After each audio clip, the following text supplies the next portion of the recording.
Hi friends, it's me Sulesh. Today I'm going to show you in Photoshop perspective crop tool, how we can use that. So here I just open an image and you can see this is not the straight image, it's a perspective image. So how we are going to work on this image, this perspective crop tool.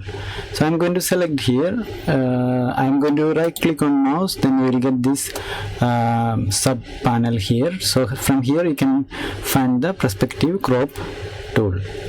So I'm going to select this, and after when you select, you can choose the point where you are going to select the image or object to crop. So I click one click I done here, then you can release the mouse button. Yeah, one click, release the mouse button, then next click, second click I am going to do here. See, now you can see there is already the selection is done. Third click I am going to do here, then I will release the mouse button. Fourth click, here I'm going to select. So now it's already selected that area, the object. Then I'm going to hit enter button.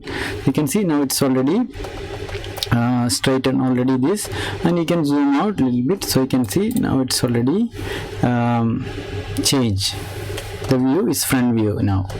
So then we can do some editing option if you want to make it some more clarity here. So you can add some coloring, for example. Can select and you can go for the like simply can do some coloring here to manage it. So okay, so this side also you can do it.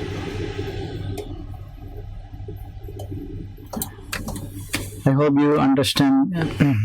I hope this video is useful for you, and kindly subscribe the channel. Also press the bell icon so that you can get the notification when I'm uploading new video. Thanks for watching. See you on next video. Take care.